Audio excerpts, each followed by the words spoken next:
आपण माने देखंतु विजु जनता दल जो दिन ठारू भारतर संसद रे पार्लियामेंट रे एमएमडीआर एक्ट पारित हैला से दिन ठारू विजु जनता दल क्रमागत भाव रे एमएमडीआर एक्ट संपर्क रे प्रतिवाद करुची, सांबादिक सम्मेलन करुची, जन सचेतनता सृष्टि करुची। सर्वोपरि विजु जनता दलर सर्वमान्य नेता नवीन पट्टनायक माननीय मुख्यमंत्री की पत्र माध्यम जनइले दाबी कले जो ओडिशा स्वार्थ संबलित प्रसंग जेहेतु ओडिशार स्वार्थ हरण होउची, केंद्र सरकार ओडिशार स्वाधीनता को छड़े नौचंती, ओडिशार खनिज संपत्ति उपरे लोलुप नजर पकईचंती।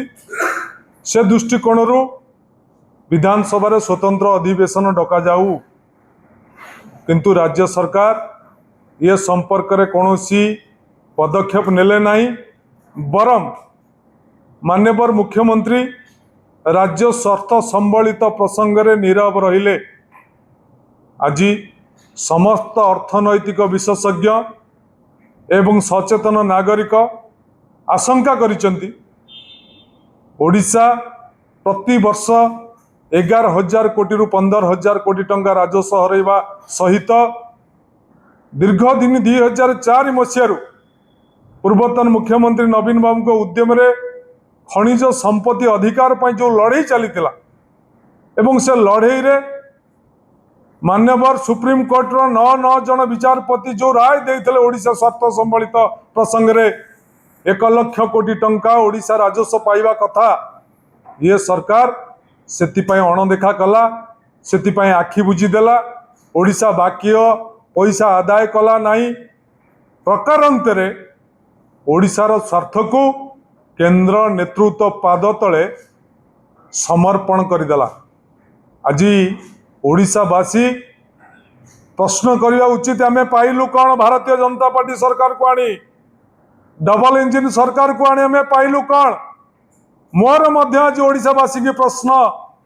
आज मान्यवर पूर्वतन मुख्यमंत्री विजु जनता दल सभापति नवीन बाबू जदि मुख्यमंत्री थांते ताहले केंद्र एमएमडीआर एक्ट प्रचलन करि पारथांता कि? यह होची विजु जनता दलर विशेषत्व। विजु जनता दल ओडिशावासी स्वार्थ पाई, ओडिशार स्वार्थ पाई लड़ाई करुची, करिबो।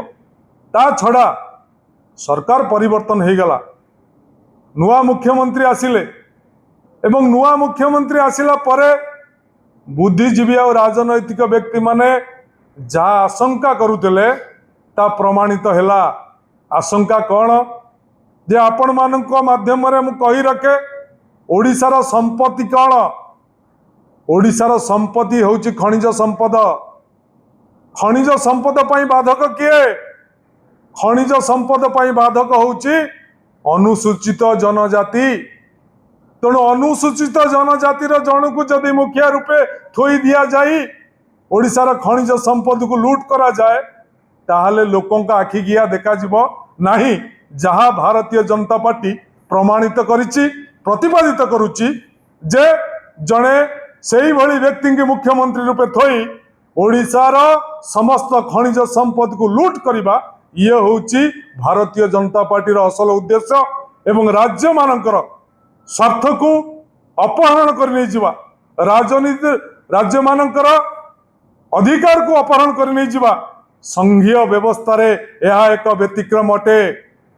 तेणु एथिपाई ओडिशार समस्त बुद्धिजीवी, समस्त जनसाधारण, समस्त राजनीतिक दल को मान्यवर विजु जनता दल सभापति अपील करिसेंती समस्ते एकाठी होबार आवश्यकता अछि एवं ओडिशा स्वार्थ विरुद्ध रे लड़ाई रे समस्ते मिलित भाव रे लड़ीबार आवश्यकता अछि।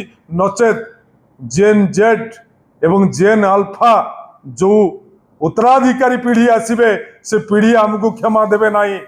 हे राजनीतिक दल माने, हे ओडिशार जनसाधारण, हे जेन जेड, हे जेन अल्फा, समस्ते जागी उठ। ये केंद्र सरकार रो ये अन्याय विरुद्ध रे समस्ते एकत्रित भाव रे लड़ाई करिबा, ओडिशार स्वार्थ को हासिल करिबा, यह समस्तंकर लक्ष्य हो।